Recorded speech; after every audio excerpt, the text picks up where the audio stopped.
got some wire and it's arrived to you in a little bit of a wibbly wobbly state. This is the term I use. You may laugh. I call it I'm going on the pull. So what I do is I attach, so whatever length you've got, I can work from anything from quite short pieces up to several meters at a time, depending if I'm indoors or outdoors. You want to tie one end to something secure. I happen to have a vise attached to my table. If you're working outside and you've got something like a bracket that's fixed into a nice sturdy wall and you can tie the end of the wire around that, that's brilliant. I'm just going to show you, so I'm going to attach this end of the wire. This is off screen, sorry about that. I'm just going to attach it into my vise nice and securely so it can't come undone, so I can pull on that quite well. I've got my sturdy piece of cloth, which in this case is leather. If you don't want to use leather or you don't have any, use a nice strong piece of cloth like some linen or some toweling, something to protect A, your hands, and B, the wire itself and the thing you're using. This is basically to help you slide along the wire without causing friction burn. And your tube, which might be a paintbrush handle or in my case a copper pipe, or it could be a hammer handle, anything round, you're going to put under the whole thing, and with both hands, thumbs on top, fingers underneath, holding the tube, you're going to pull. Now I can only show you a little bit on screen, but you can see that that's already straightened that out quite nicely. So you want to do that 2 or 3 times along the whole length of your wire, like that. And then you're ready to strip. So I'm just going to release my wire from the vise. I'm not worrying about that because this is actually very soft wire and quite flexible. So this should be quite easy to strip. So for the strip part, you'll need a sharp craft knife.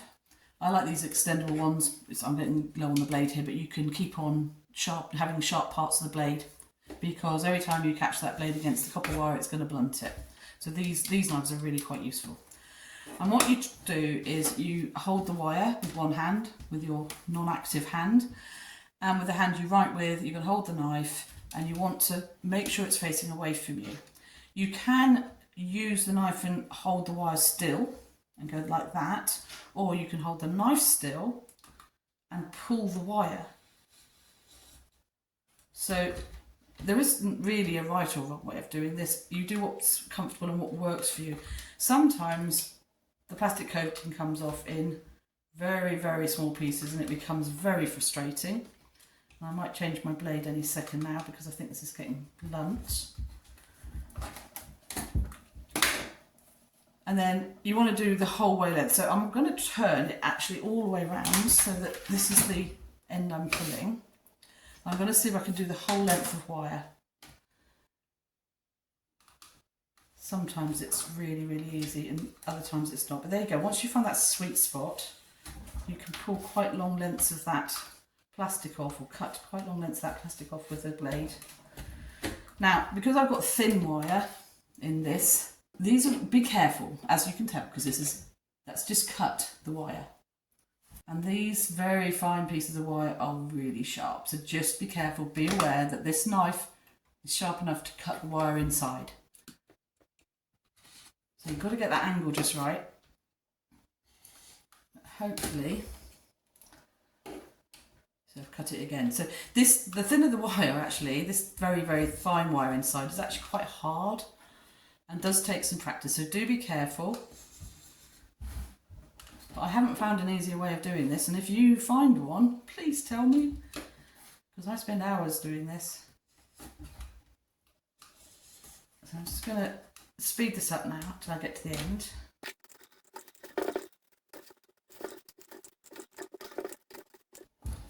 And so on. And then what you do is you go to the end you've cut open, you get all the strands out, don't leave one behind. Make sure they're all out of that casing. And then you just pull that plastic off. Now you can see where I've cut the wire, but I'm not going to worry about that because just be careful, it's really sharp. Because I use different lengths, so I'm just going to take that out, make sure there's none left behind.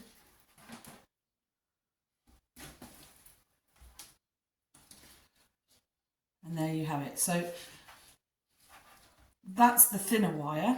I'll now just quickly show you the thicker wire, which is, in some respects, it's a little easier because it doesn't cut the wire so much. But I'm going to show you the problems you also might have. With this thicker piece of wire, this is very, very old, and this plastic is really quite stiff and very hard to cut. I have already started on this side here, and I'll just show you how very hard this is to cut, even with a brand new blade. But it's hard enough. Okay.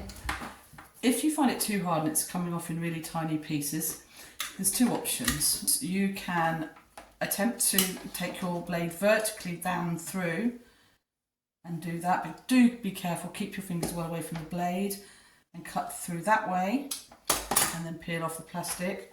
Or if your plastic's really quite hard and really being quite stubborn to come off, roll your cable up into a ball that will fit into your bowl, tie it off if you need to with a separate bit of wire or the ends like that. Pop it in your bowl and make sure you can cover it with hot water. Boiling from the kettle will be fine, or very, very hot water from the tap, and leave it 2 or 3 minutes for that plastic to soften up. And then you can unravel it, pull it straight like I showed you previously with the tube and cloth. And then hopefully you'll find that much easier to take the plastic off. This isn't too bad. In fact, I think I've already cut this one. Did I cut all the way through? Doesn't matter. This isn't too bad, this one. And I wanted to show you this because, see there, that's what happens. It just comes off in little pieces. But if you're patient, it'll come off. But I've actually already cut some of this open. I think I got all the way to the end when I was practicing. No, that end bit hasn't been done. So I'm just going to finish that off. And there you can see. So I've done this without damaging the wire because the wire is a lot thicker. So there we have our lovely 7 strands of wire. So all I'm going to do is pull off that plastic. And if there's areas that haven't cut well, you just go in and encourage it. And you can pull that plastic off. I don't know where you live, so it's possible that you can put this into your recycling bin. I do. You haven't said I can't. So I just put this into my recycling bag and it gets collected every couple of weeks. So now we've got 7 strands of wire. You may have more. In the next video, I'll show you how to untwist these, and we'll go on the pull again and get them really nice and straight, ready for crafting.